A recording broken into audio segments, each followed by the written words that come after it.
नमस्कार। परमात्मा का संजीव कुमार। हिंदू जीवन पद्धति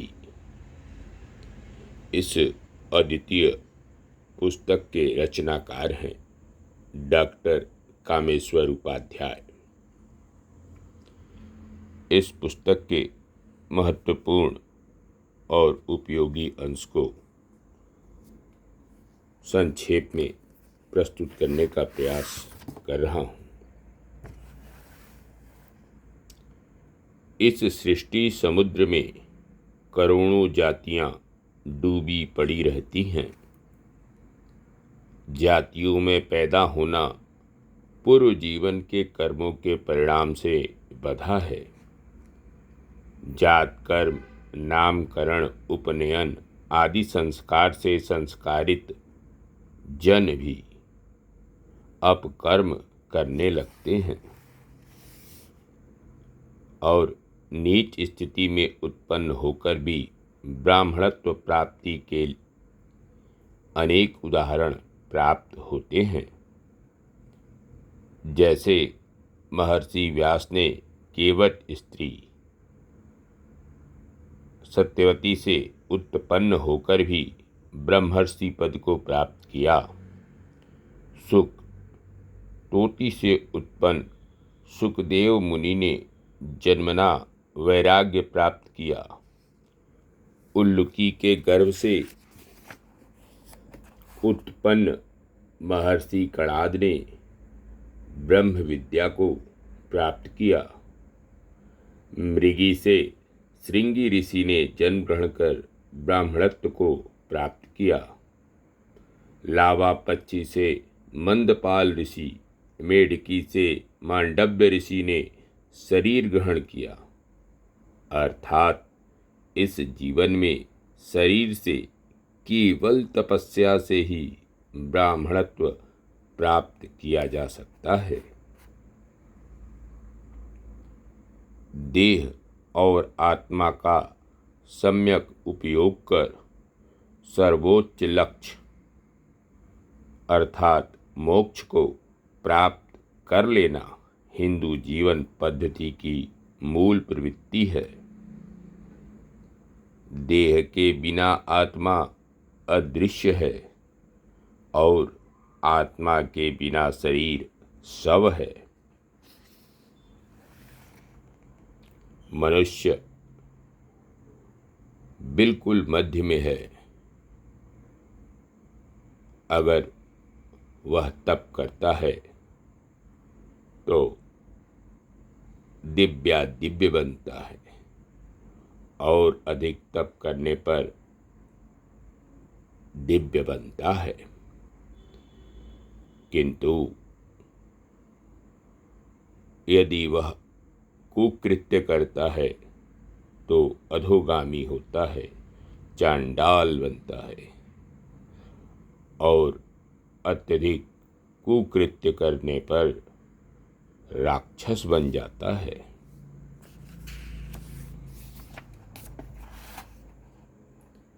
पराशर स्मृति के अनुसार धर्म का एन केन प्रकारेण अर्थात जैसे तैसे आचरण करते हुए सर्वप्रथम समर्थ बनना चाहिए। समर्थ बनकर धर्म का आचरण करना चाहिए। सूर्य प्रत्यक्ष ब्रह्म मूर्ति है। सूर्य सृष्टि के आत्मा ग्रह हैं। चंद्रमा सृष्टि में मन का कारक है। ध्यान रखें, सूर्योदय से पहले जाग जाना चाहिए। रात्रि शयन 6 घंटे का होता है। ब्राह्म मुहूर्त में उठकर हथेली को देखते हुए उंगली के अग्रभाग में लक्ष्मी, हथेली के मध्य में सरस्वती और मणिबंध अर्थात करमूल में ब्रह्मा का दर्शन करके प्रणाम करना चाहिए। कराग्रे वस्ते लक्ष्मी कर मध्ये सरस्वती कर मूले स्थितो ब्रह्मा प्रभाते कुरु दर्शनम। योगी जन दिन में नहीं सोते हैं, भोर में सोने से भाग्य सो जाता है, दिन में सोने से तप सो जाता है। आयुर्वेद एवं धर्म ग्रंथों में प्रातःकाल उठकर दर्पण देखना मंगलकारी माना गया है। भगवान श्री कृष्ण प्रातःकाल उठकर दर्पण के समक्ष खड़े होते थे। अशुद्धि से बचने के लिए तीर्थ प्रदेश में जाने के बाद तथा प्रायश्चित करने में बालों का मुंडन कराना आवश्यक होता है। पराशर स्मृति यत् किंचित क्रियते पापम सर्वं केशेषु तिष्ठति सर्वान् केशान् समुद्धृत्य छेदयदुंगुलये द्वयम्। अर्थात मनुष्य द्वारा किया हुआ पाप उसके केशों में निवास करता है, अतः पाप मुक्ति के लिए मुंडन कराना चाहिए अथवा 2 अंगुल तक बाल कटवाकर छोटा कर देना चाहिए।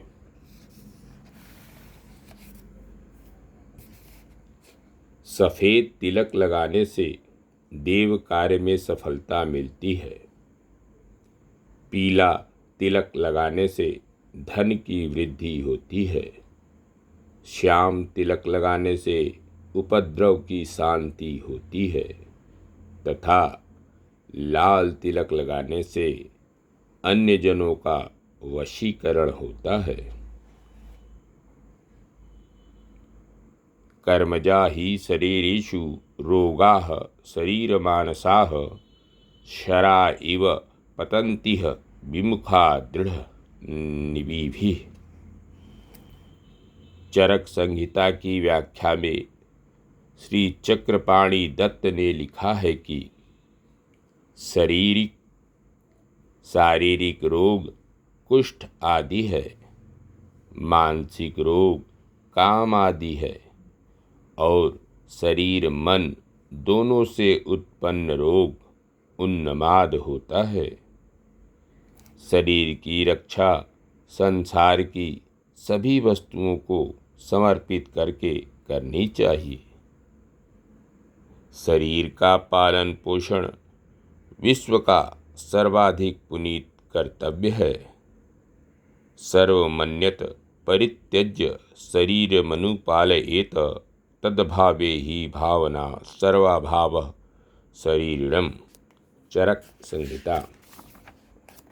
अर्थात शरीर पर पड़े तो अन्य सब कुछ छोड़कर शरीर की रक्षा करनी चाहिए, क्योंकि शरीर के न रहने पर सब कुछ समाप्त हो जाता है। शरीर मंदिर है, इसके भीतर चैतन्य का निवास होता है। महान आयुर्वेद वक्ता चरक ने एक महत्वपूर्ण बात कही। आयुर्वेद वेत्ता चरक, सद्वृत्ति के अपनाने से 2 लाभ होते हैं, आरोग्य और इंद्रिय विजय। प्राणायाम का अर्थ है प्राण का आयाम, अर्थात जीवन का विस्तार। स्वस्थ, हल्का और तेजस्वी रहने के लिए प्राणायाम एकमात्र साधन है। श्वास पर नियंत्रण से ही दीर्घ और इच्छित आयु मिलती है। योगी व्यक्ति 1 मिनट में 15 से कम श्वास लेता है। सिद्ध व्यक्ति 1 मिनट में 1 बार या इससे भी कम श्वास लेता है। हिंदू अपने जीवन में स्वर्ण धातु को अनिवार्य मानता है। शास्त्रों के अनुसार मणि मंत्र औषधि का समवेत प्रभाव मानव जीवन के लिए कल्याणकारी एवं रक्षक होता है।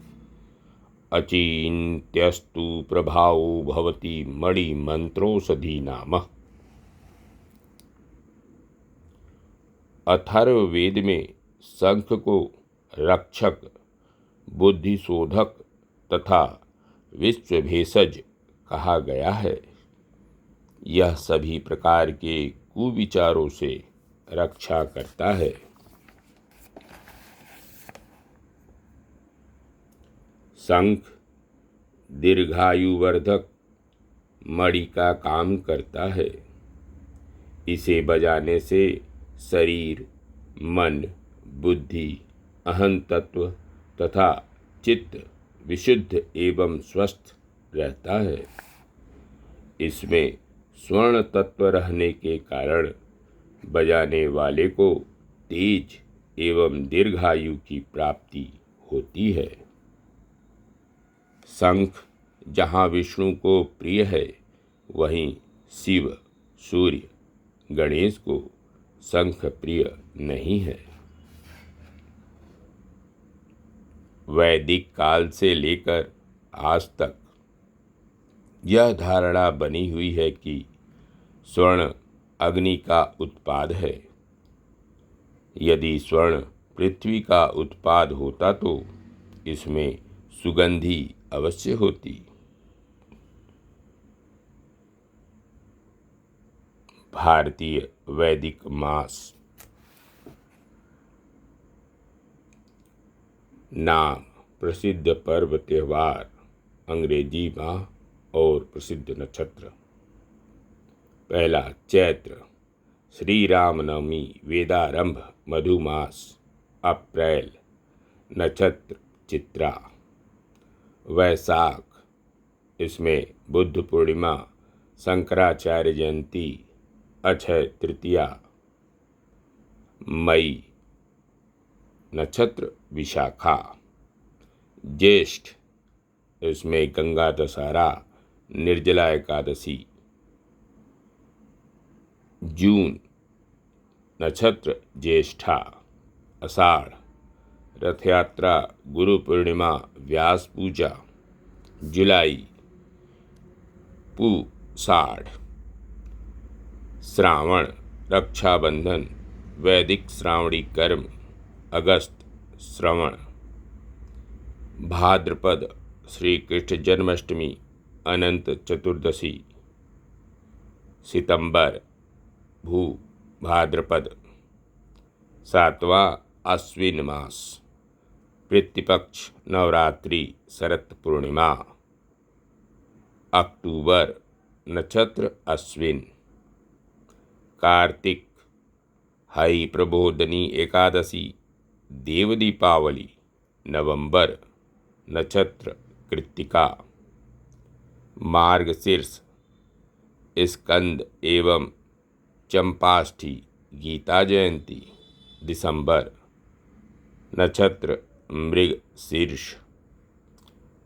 10वां पौष, मकर संक्रांति, गुरु गोविंद सिंह जयंती। जनवरी, पुष्य नक्षत्र। माघ, माघी पूर्णिमा, संत रविदास जयंती, बसंत पंचमी। फरवरी, नक्षत्र मघा। और 12वां मास फाल्गुन।